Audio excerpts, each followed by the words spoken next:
"Please, father, I beg you.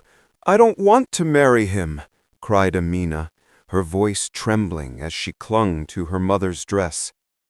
"You will do as you are told," her father thundered, slamming his hand against the wooden table. "The man is rich. He has cows, goats, and land. He will bring honor to this family." "But he is older than my grandfather," Amina protested, tears streaming down her cheeks. "He drinks, he shouts, he is cruel. I cannot live with him." Her father's face grew darker. He raised his hand, and before her mother could stop him, he struck Amina across the cheek. She fell to the ground, clutching her face, her sobs filling the small mud hut. Her mother knelt beside her, whispering, "My child, forgive him. He believes this is the only way. Times are hard." But Amina shook her head, whispering, "I would rather die than live in chains." The village was buzzing with preparations. The rich old man, Denga, had sent gifts, sacks of millet, palm oil, and colorful clothes. Children whispered about Amina's fate, and the women sighed, saying, "Poor girl, she has no choice." That evening, when everyone thought she was asleep, Amina crept outside, barefoot.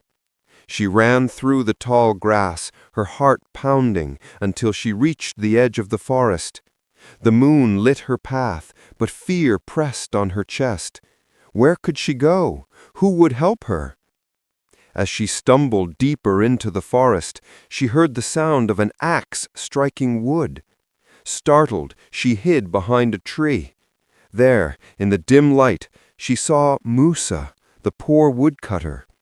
His clothes were torn, and sweat ran down his face as he lifted his axe again and again. Amina stepped out slowly.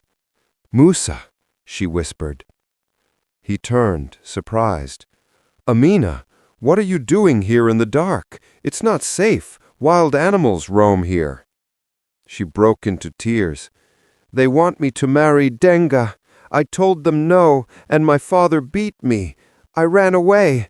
I have nowhere to go." Musa's face softened. He dropped his axe and rushed to her side. "You came here? To me?" "I didn't know where else to go," she said, her voice shaking. "Please don't send me back." Musa thought for a moment. He was poor, with barely enough food for himself. But as he looked at her bruised face and trembling hands, his heart ached.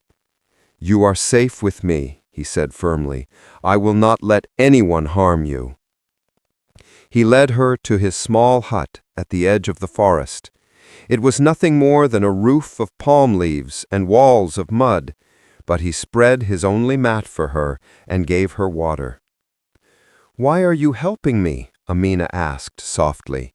"Because," Musa said, "no woman should be forced into a life she doesn't want.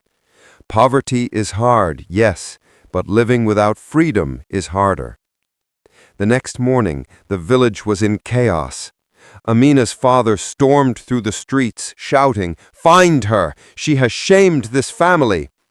Denga growled, "If she is not brought to me, I will take back every gift and curse this household." But Amina stayed hidden with Musa. Days turned into weeks. Musa worked harder than ever, cutting wood, selling bundles in the market, and bringing home food for both of them.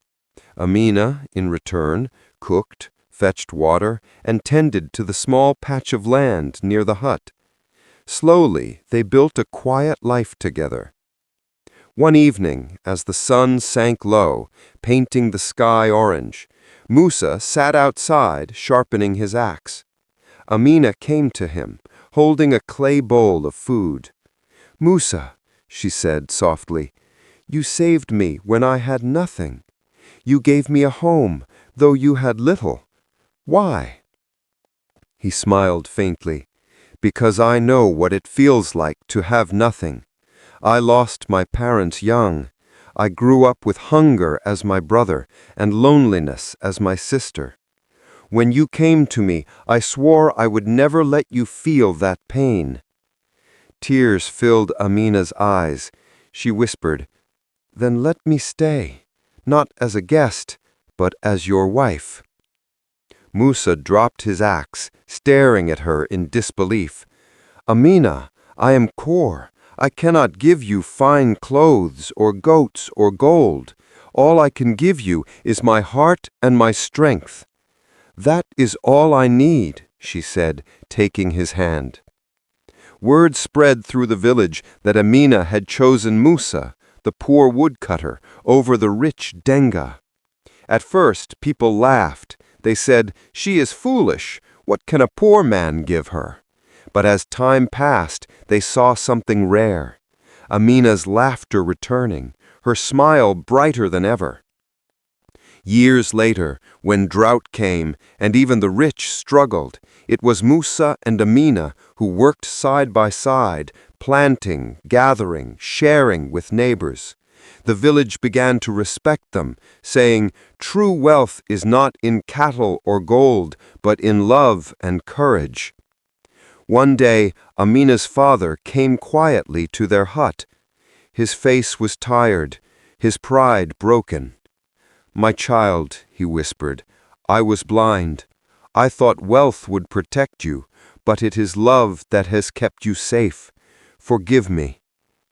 Amina took his hand, her eyes gentle. "Father, I forgave you long ago. You gave me life. Musa gave me freedom. Together, you have made me whole." Musa placed his hand over both of theirs and said, "Let this be the lesson. No one should be forced into chains, whether made of iron or of gold. True love is freedom." And so, the story of the poor woodcutter and the girl who refused a forced marriage was told in songs and whispers across the villages. Children grew up hearing that courage can change destiny, and that even the poorest man can be rich if his heart is kind.